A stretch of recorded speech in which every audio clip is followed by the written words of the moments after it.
بالله من الشيطان الرجيم. بسم الله الرحمن الرحيم. ويستفتونك في النساء قل الله يفتيكم فيهن وما يتلى عليكم في الكتاب في يتامى النساء اللاتي لا تؤتونهن ما كتب لهن وترغبون أن تنكحوهن والمستضعفين من الولدان وأن تقوموا لليتامى بالقسط وما تفعلوا من خير فإن الله كان به عليما. صدق اللہ العظیم. سورہ نساء کے آغاز میں اللہ سبحانہ و تعالی نے یتیموں، کمزوروں اور خواتین کے حقوق سے متعلق بات چیت کی تھی، اور پھر درمیان میں اللہ نے مالی حقوق کے حوالے سے قوانین اور ضابطے بیان فرمائے. اسی طرح پھر عام سوسائٹی اور معاشرے میں عدل و انصاف کے قیام کے حوالے سے تعلیمات بیان کی. اور یہاں سے پھر سلسلہ گفتگو اسی آغاز کی طرف لوٹ گیا ہے.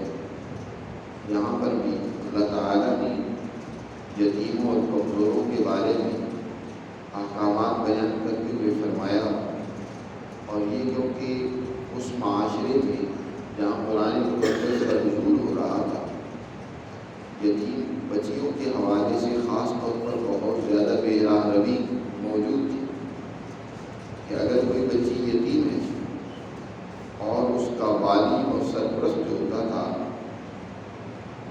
اگر وہ اس بچی کے اندر نکاح کے حوالے سے رغبت رکھتا، بہین طور پہ وہ بچی خوبصورت ہے اور مالدار بھی ہے، تو پھر تو اس سے خود نکاح کر لیتا. لیکن اس میں بھی ظلم یا زیادتی یہ کرتا تھا کہ اس کا حق مال پورا نہیں دیتا تھا، اور اس طرح دوسرے حقوق کی ادائیگی میں کوتاہی کرتا تھا. اور اگر کسی وجہ سے یتیم بچی خوبصورت نہ ہوتی یا مالدار نہ ہوتی تو پھر خود اس سے نکاح نہیں کرتا تھا، دوسروں سے نکاح تو کرا دیتا، البتہ جو مال مقرر ہوتا وہ مال خود کھا لیتا تھا. اور اگر مالدار ہوتی بچی تو پھر دوسروں سے نکاح بھی نہیں کراتا تھا، بلکہ ہیلوں بہانوں سے اس کو اپنے پاس ہی روکے رکھتا تھا اور اس کا مال ہڑپ کرنے کے لیے بھی اور شادی نہیں کراتا تھا. ظاہر نکاح ہو جائے گا، دوسرے مرد کے نکاح میں چلی جائے گی اور وہ اس کے مال کو استعمال کرے گا، تو یہ نکاح ہی نہیں ہونے دیتا. اس طرح کے بے شمار اس معاشرے میں خاص طور پر ان بچیوں کے حوالے سے جن کا والد دنیا سے چلا گیا ہوتا، یتیم رہ گئی ہوتی، ان کے بارے میں بے شمار اس طرح کی ظلم و زیادتی کے طریقے اور صورتیں موجود تھیں.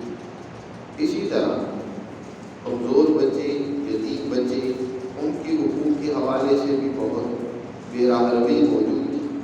قرآن مجید نے یہاں یہ حکم اگرچہ شروع صورت میں بھی بیان فرمائے، لیکن یہاں اس کا پھر اعادہ کرتے ہوئے فرمایا وَيَسْتَفْتُونَكَ فِي النِّسَاءِ. اے پیغمبر، آپ سے یہ عورتوں کے بارے میں مسئلہ دریافت کرتے. جب یہ ابتدائی آیات نازل ہوئی تو اس طرح کے سوالات بکثرت حضور صلی اللہ علیہ وسلم کی خدمت میں پیش ہوئے. ان میں سے ایک سوال کا یہاں تذکرہ ہے کہ آپ سے یہ عورتوں کے بارے میں سوال کرتے ہیں تو آپ فرما دیجیے کہ اللہ یفتیکم فیہن، کہ اللہ تمہیں ان کے بارے میں فتویٰ دیتا ہے، مسئلہ بیان کرتا ہے، تمہیں سمجھاتا ہے. اور اسی طرح وما یتلی علیکم فی الکتاب، جو تمہاری اوپر کتاب مقدس میں اللہ کا قانون پڑھا جا رہا ہے. اس سے پہلے بھی بیان کیا گیا اور یہاں بھی بیان کیا جا رہا ہے، خاص طور پر فی یتامى النساء اللاتی، ان عورتوں کے بارے میں جو یتیم ہوں. اللاتی لا تؤتونہن ما کتب لہن، وہ یتیم عورتیں کہ تم ان کا وہ حق نہیں دیتے ہو جو ان کے لیے کتاب میں لکھ دیا گیا. یعنی جو مالی حق بچیوں کا، یتیموں کا اور اسی طرح کمزوروں کا جو اللہ نے لکھ دیا ہے. ظاہر ہے جیسے لڑکا وارث ہے، گزشتہ تفصیل کے ساتھ بیان ہوا کہ لڑکی کو بھی وراثت میں حق ملتا ہے. اور اس کے علاوہ جب نکاح کا معاملہ ہوتا ہے، عقد نکاح ہوتا ہے، تو اس میں بھی یہ ضروری ہے کہ ایک حصہ مال کا عورت کے لیے وقف کرے، جس کو مہر کہتے ہیں، کہ مال کی صورت میں اپنے مال میں سے کچھ حصہ لازمی طور پر عورت کو. تو لا تؤتونہن ما کتب لہن، کہ جو ان کے لیے اللہ نے کتاب میں لکھ دی ہے وہ تم ان کو نہیں دیتے ہو. یعنی ان کا وراثت کے طور پر مال ہو وہ تم نہیں دیتے ہو، یا حق مال ہو وہ تم کھا جانا چاہتے ہو. وترغبون ان تنکحوہن، اور تم رغبت رکھتے ہو یہ کہ ان سے نکاح کر دو. نکاح تو کرنا چاہتے ہو، اگر وہ عورتیں یتیم جو ہیں، خوبصورت ہیں، مالدار ہیں، تو اس لالچ میں تم ان سے نکاح کرنا چاہتے ہو لیکن ان کا حق پورا نہیں دیتے ہو. اللہ تعالیٰ تمہیں آگے فرمایا کہ وَأَن تَقُومُوا لِلْيَتَامَىٰ بِالْقِسْطِ، اللہ تعالیٰ تمہیں یتیموں کے بارے میں عدل کرنے، انصاف کرنے کا حکم دیتا ہے. اسی طرح درمیان میں وَالْمُسْتَضْعَفِينَ مِنَ الْوِلْدَانِ، کہ وہ کمزور بچے جن کا کوئی سرپرست نہیں رہا، وہ دنیا سے چلے گئے، ان کے والد نہیں رہے، وہ یتیم رہ گئے اور وہ تمہاری کفالت میں آ گئے ہیں، تو تم ان کے حقوق ادا کرو. فرمایا وَأَن تَقُومُوا لِلْيَتَامَىٰ، یتیم چاہے بچہ ہو، بچی ہو، کوئی بھی بے آسرا ہو، تو اس کا یہ سمجھ کر کہ اس کا کوئی سرپرست اور نہیں ہے، والد موجود نہیں ہے، میں اس کا سرپرست ہوں، لہٰذا جس طرح چاہوں کہ اس کا مال میں ہڑپ کروں، ایسا نہ کرو. انصاف کے ساتھ قائم رہو کہ جو ان کا مال ہے وہ ان کے حوالے کرو. جو تقاضے اگر تم نے خود ان سے نکاح کرنا ہے تو ان کے پورے حقوق ادا کرو.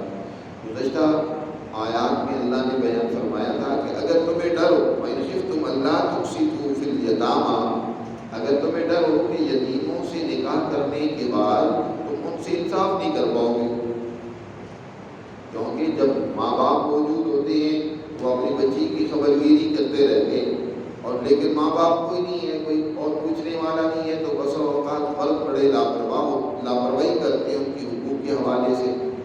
ان کے حقوق زوجیت ہیں، جیسے کہ حضور نبی کریم صلی اللہ علیہ وسلم نے اپنی آخری خطبہ حجت الوداع میں عورتوں کے حقوق کے بارے میں خاص طور پر توجہ دلاتے ہوئے فرمایا کہ اللہ سے ڈرو عورتوں کے حقوق کے بارے میں، کہ تم ان کے اوپر کسی قسم کا ظلم نہیں کرو گے، زیادتی نہیں کرو گے. اور آپ صلی اللہ علیہ وسلم نے ارشاد فرمایا کہ عورت پر مرد کا حق تو یہ ہے کہ وہ گھر میں کسی ایسے آدمی کو نہ آنے دے جس کو مرد پسند نہیں کرتا. اور فرمایا عورتوں کے تم پر حق یہ ہے کہ تم عورتوں کو اچھا کھلاؤ، اچھا پہناؤ، اور اسی طرح ان کے ساتھ معاشرت اچھے طریقے سے پوری کرو، اچھے طریقے سے رہن سہن رکھو، پیار و محبت کے ساتھ ان کے ساتھ رہو. تو یہاں بھی اللہ تعالیٰ یہی بات فرما رہے ہیں کہ انصاف کے ساتھ کھڑے ہو جاؤ. اور اگر تمہیں ڈر ہو، گزشتہ آیات میں نے فرمایا کہ تم یتیم لڑکیوں کے ساتھ انصاف نہیں کر پاؤ گے، اللہ تمہیں اجازت دیتا ہے کہ 1 نہیں 2 3 4 تک تم نکاح کر لو، لیکن ایسی عورتوں سے نکاح کرو جن کے حقوق تم ادا کر سکو. وَإِنْ خِفْتُمْ أَلَّا تُقْسِطُوا فِي الْيَتَامَىٰ فَانكِحُوا مَا طَابَ لَكُم مِّنَ النِّسَاءِ مَثْنَىٰ وَثُلَاثَ وَرُبَاعَ، 2 3 4 تک تم نکاح کر سکتے ہو، لیکن یہ ہے کہ ان کے حقوق ادا کرو.